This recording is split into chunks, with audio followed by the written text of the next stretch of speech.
My daughter-in-law started speaking slower whenever she talked to me, the way you speak to a child. Arthur, do you remember what day it is? She'd ask, smiling at the others like it was a game. I always paused before answering, long enough for her to exchange a look with my son. I let them believe I was slipping. I had my reasons. And those reasons were about to walk through the front door in a gray suit. My name is Arthur Whitfield. I am 66 years old, and for the past 8 months, I have let my own family believe something about me that was not true. It started small.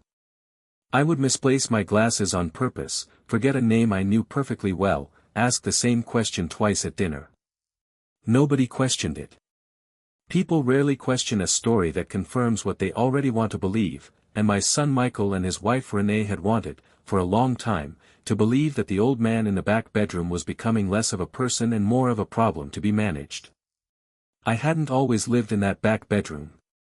3 years ago, I sold my share of a logistics company I had built quietly over 3 decades, a company almost nobody at that dinner table knew the real size of, because I never talked about work at home. Work stayed at work. Family stayed family. That had always been my rule, ever since my wife Doris passed, when I promised her, in the hardest days of that final winter, that I would keep our children close and never let money sit between us like a wall. But money has a way of finding the cracks in a family whether you invite it in or not. Michael had married Renee 4 years ago, and she was not an unkind woman, not truly, but she was a practical one, and practicality has its own kind of coldness. When Michael's job at the firm grew shaky last year, and their mortgage grew heavier, and their youngest started needing a specialist they couldn't easily afford, I watched something shift in the way they looked at me. Not cruelty. Calculation. I would catch Renee doing arithmetic behind her eyes whenever I mentioned anything about my accounts, my old company, my will. Maybe I hid too much from them, I thought some nights, lying awake in that small back bedroom I'd downsized into after Doris died, in a house that used to be full and was now mostly quiet except for Michael's family upstairs. Maybe if I had simply told them the truth of what I was worth, none of what followed would have happened the way it did. But truth, once spoken, cannot be unspoken, and I wanted, more than anything, to know who my son really was underneath the bills and the pressure, before I told him anything at all. So I became forgetful. I became small. I let them start making decisions, for my own good. If this story feels familiar so far, stick around, the reveal in this one is different from anything I've told before. Thank you for being here. It began, truthfully, the day I overheard Renee on the phone with her sister. He's getting worse, I think, she said, standing at the kitchen sink while I sat 2 rooms away in my armchair, perfectly lucid, perfectly aware. Michael thinks maybe it's time we talk to someone about arrangements. Before it gets complicated. She lowered her voice on the word arrangements, but I heard it clearly. I understood, in that moment, exactly what kind of conversation was beginning in my own home, about my own mind, without me in the room. I did not confront her. I sat with the hurt quietly, the way I have sat with most hard things in my life, and I made a decision instead. If they wanted to see an old man fading, I would let them see it.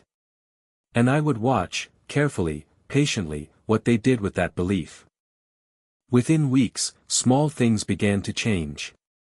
Michael started sitting in on my phone calls, gently suggesting he help with my banking. Renee began referring to a family meeting that never quite happened, always postponed, always vague. My grandson, Eli, 11 years old, was the only one who never changed how he treated me.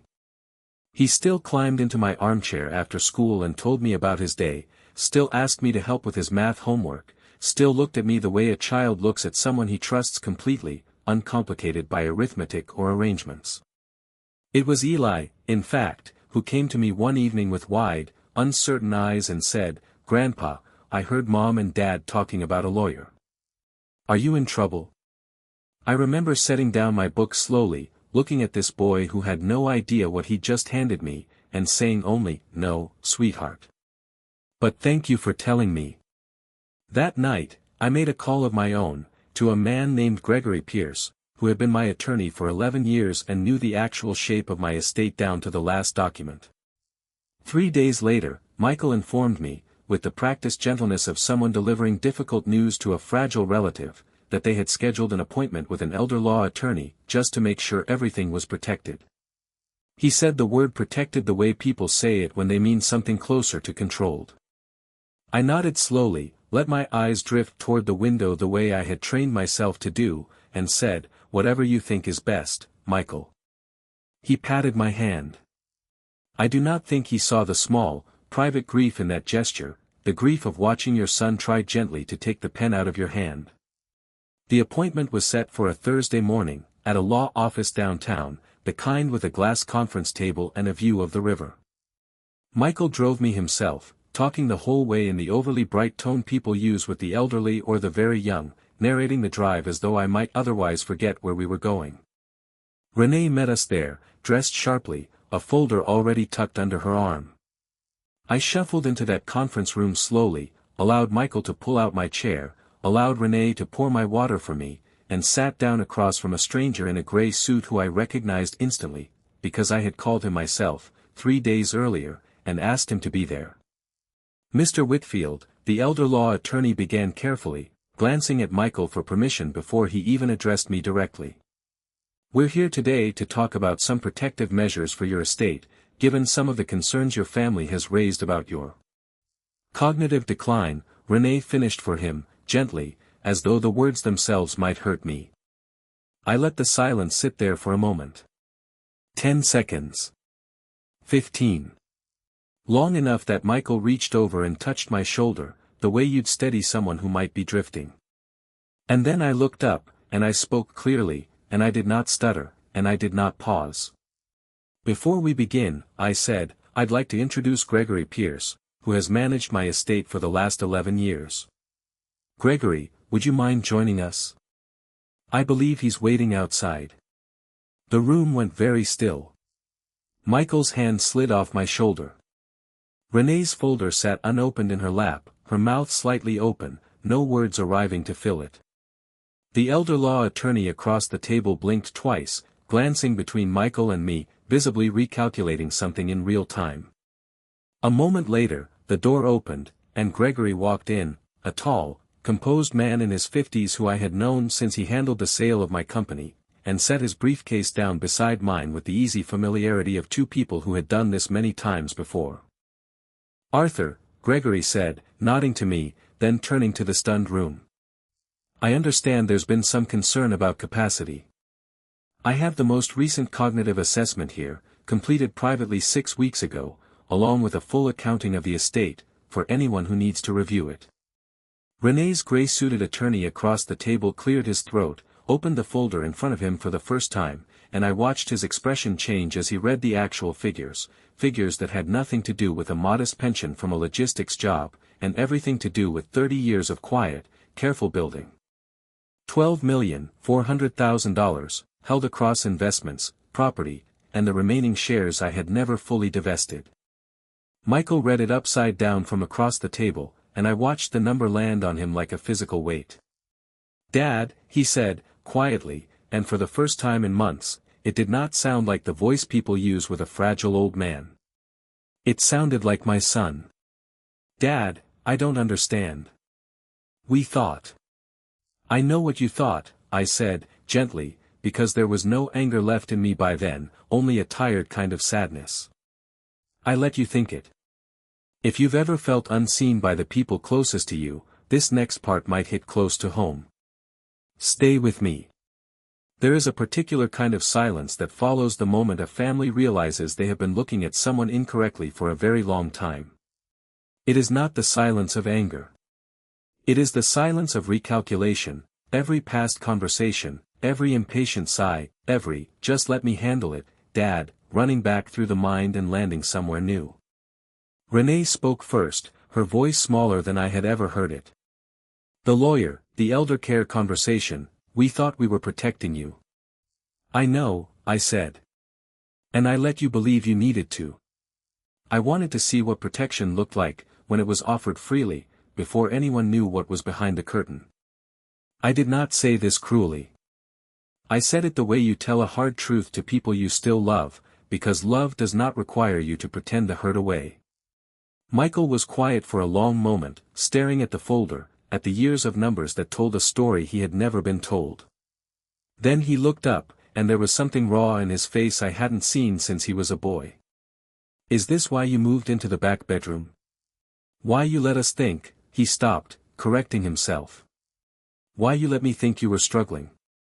I could have, Dad, I could have helped you feel less alone in that room, if I'd known you were choosing it.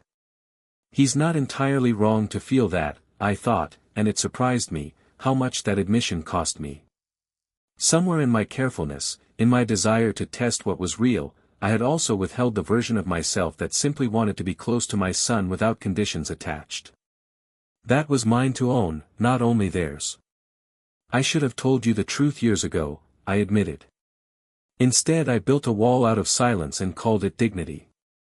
Maybe I hid too much from you, Michael. That part is on me. It was Eli, of all people, who broke the tension, having slipped in from the hallway where he'd apparently been waiting the whole time. Grandpa, he said, looking between the adults with the plain confusion of an 11-year-old, does this mean you're not sick? Does this mean you were just testing everybody? Out of the mouths of children comes the truth nobody else in the room is brave enough to say plainly. I laughed, for the first time in weeks, a real laugh, and reached out to pull him close. Something like that, buddy. One more quick ask before we finish, hit that subscribe button if stories like this move you. It genuinely helps this channel keep going. In the weeks that followed, things did not fix themselves overnight, because real families rarely do. But something shifted. Michael began driving over on Sundays not to check on a fragile old man, but simply to sit with his father. Renee, to her credit, apologized more than once, and I watched her practicality soften into something closer to care, not calculation. I moved a portion of the estate into a trust for Eli's education, not as a bribe for anyone's affection, but because that boy had shown me more honest loyalty in 11 years than most adults manage in a lifetime. I never went back to pretending. There was no need to anymore. The test, if that's what it was, had already given me its answer, not a perfect one, not an easy one, but an honest one. My son had faltered under pressure, made calculations he wasn't proud of, and then, when the truth arrived, chosen to stay and rebuild rather than walk away in shame. That, I have come to believe, is worth more than a family that never stumbles at all. Doris used to say that the truest measure of a person isn't how they treat you when they know what you're worth, it's how they treat you when they think you're worth nothing. My family failed that test quietly, and then passed a harder one loudly, in front of a stranger's conference table, in front of their own son. I choose to remember it that way. They didn't save me a seat at the table when they thought I had nothing left to offer. But when the truth walked in wearing a gray suit, they didn't walk out either. They stayed. And in the end, staying was the only signature that ever really mattered.